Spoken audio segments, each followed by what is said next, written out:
socialist, which means openness, was an attempt to open things up from the bottom. He encouraged more public discussion of problems, including the corruption of the Communist Party. Some political prisoners were freed.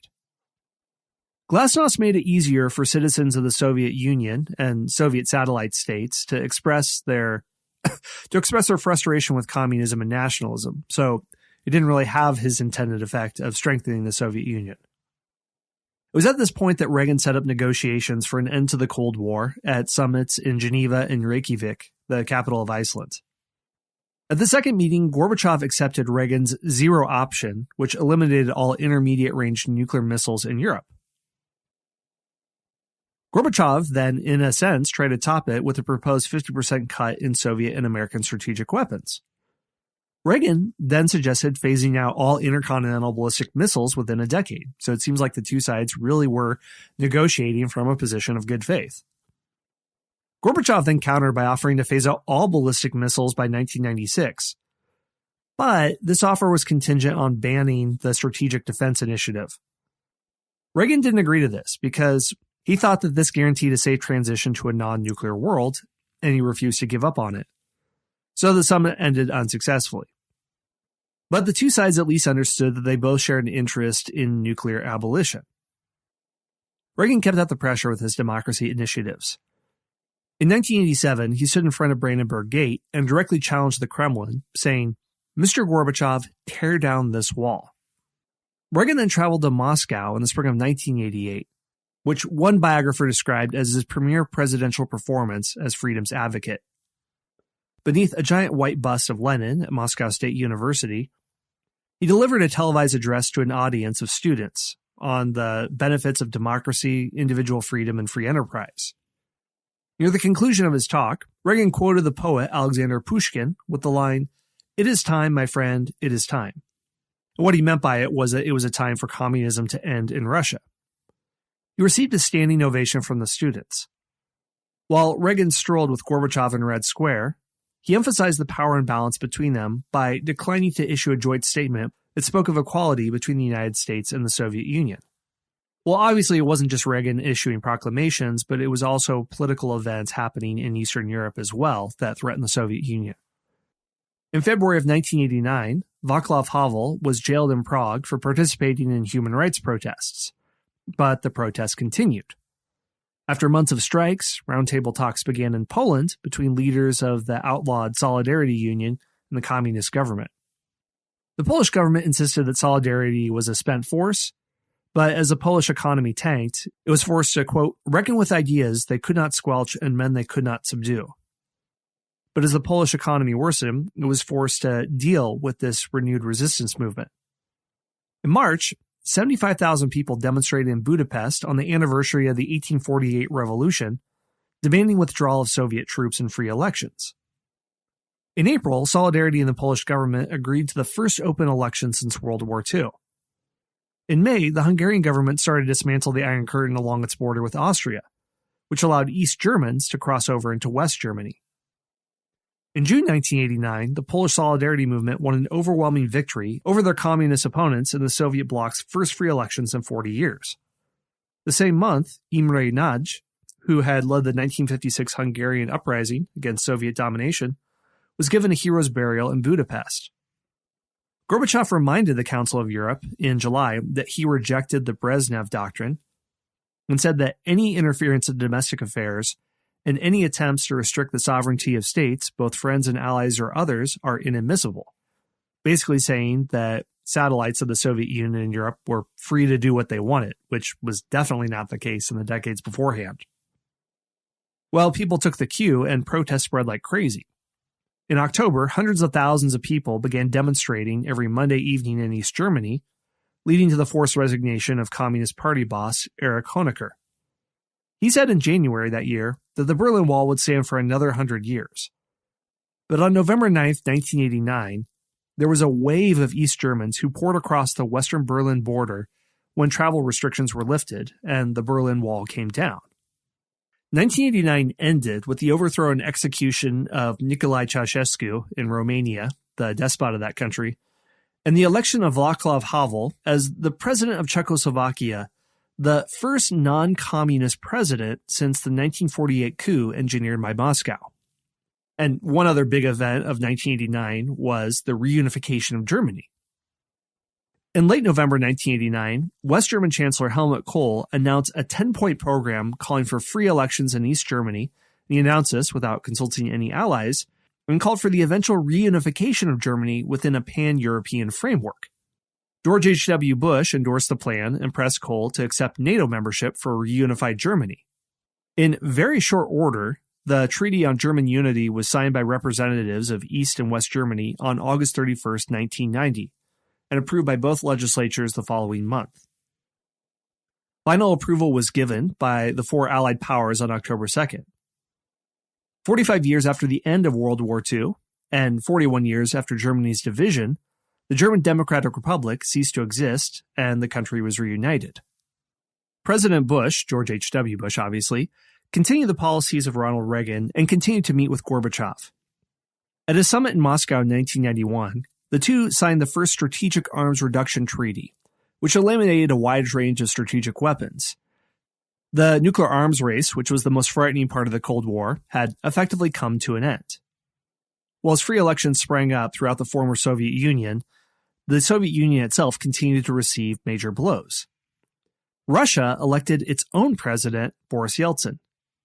He was a former Politburo member who was turned into a militant anti-communist, and he announced his intention to abolish the Communist Party, dismantle the Soviet Union, and declare Russia to be an independent, democratic capitalist state. Well, for the remaining Stalinists in the Politburo, this is where they drew their line in the sand. 3 weeks after the Bush-Gorbachev summit in Moscow, the head of the KGB, the Soviet defense and interior ministers, and other hardliners, who were called the Gang of Eight, launched a coup. They placed Gorbachev under house arrest in Crimea, they proclaimed a state of emergency, and they called themselves the new leaders of the Soviet Union. They called in tanks and troops from outlying areas and ordered them to surround the Russian parliament where Yeltsin had his office. 8 decades earlier, Lenin stood on a tank to announce the coming of Soviet communism. Now Yeltsin called for its end by climbing onto a tank outside the parliament and declared that the coup was unconstitutional. He urged all Russians to follow the law of the legitimate government of Russia. Within a few minutes, the Russian defense minister said that not a hand will be raised against the people or the duly elected president of Russia. A Russian officer said, "We're not going to shoot the president of Russia." This image of Yeltsin confronting the Gang of Eight was flashed around the world by Western television networks. And none of these images were blocked by the coup plotters. The pictures convinced President Bush and other Western leaders to condemn the coup and praise Yeltsin and other resistance leaders. The attempted coup collapsed after 3 days. When Gorbachev returned to Moscow, he found that Boris Yeltsin was in charge.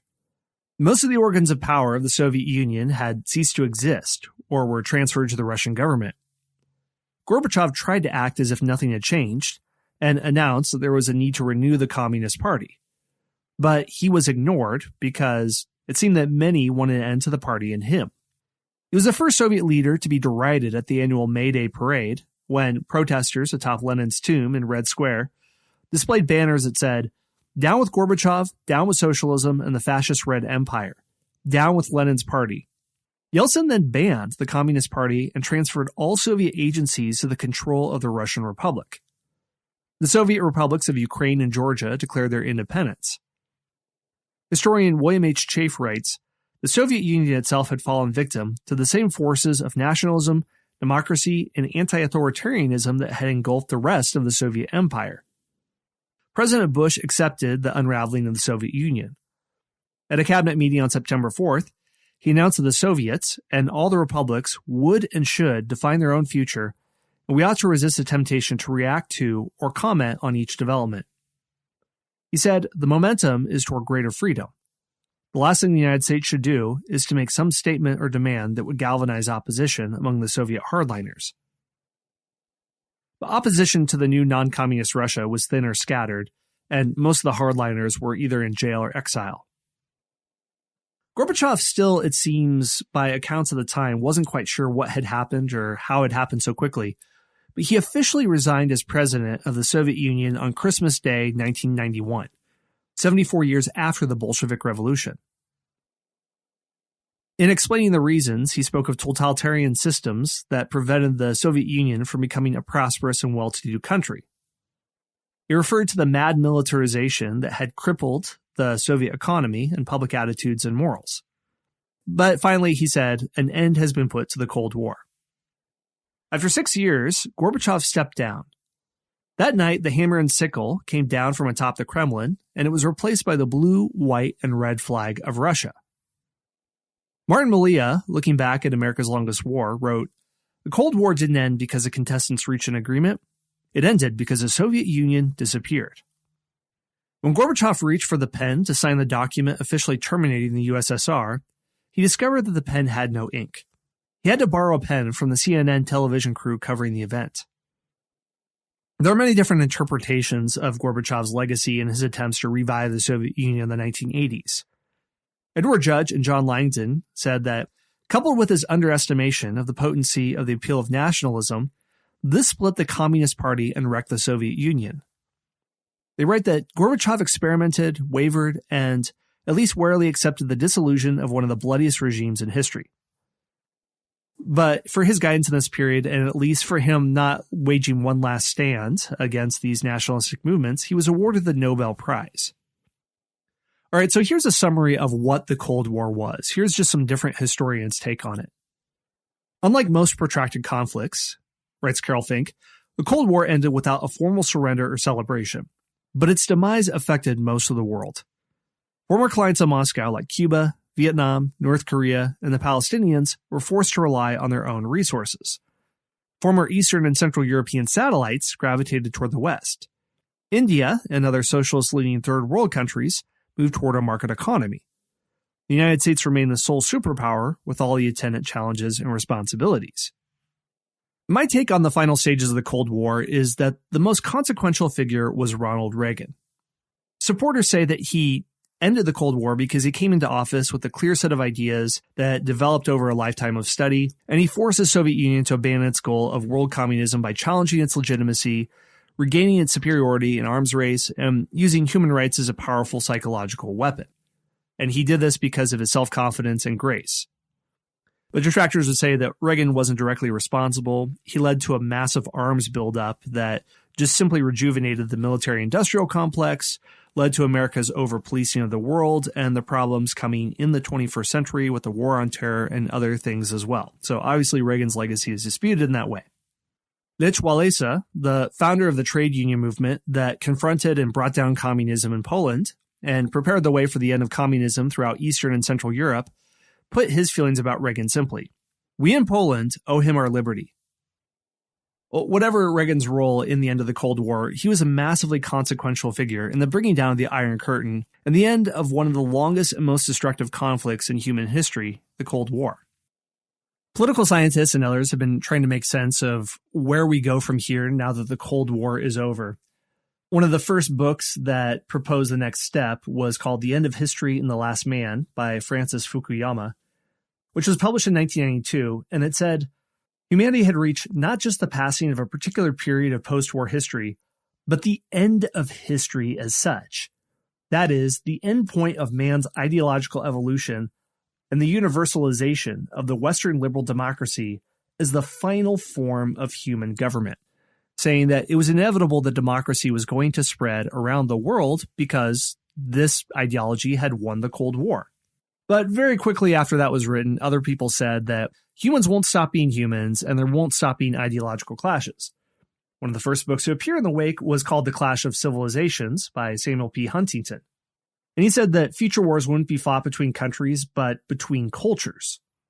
One of those ideologies he suggested was religious ideologies, and after 9/11 and the Iraq War, Samuel P. Huntington was mentioned frequently. Some mistakenly thought that he was advocating for this clash, which he wasn't. He just thought that there would be an ideological clash, not a nation-state one, so it at least appears that part of his theory is true. So anyway, I think that's a good place to wrap up this episode, that the Cold War was a story about a major ideological clash between superpowers. That clash is over, but clashes themselves are not. All right, listeners, well, that is all that I have for today's episode. I'd like to kick things off by thanking the Spy Masters for this episode, and I'll explain what that is in a second. Vic Austin, Chris, Rob Matlock,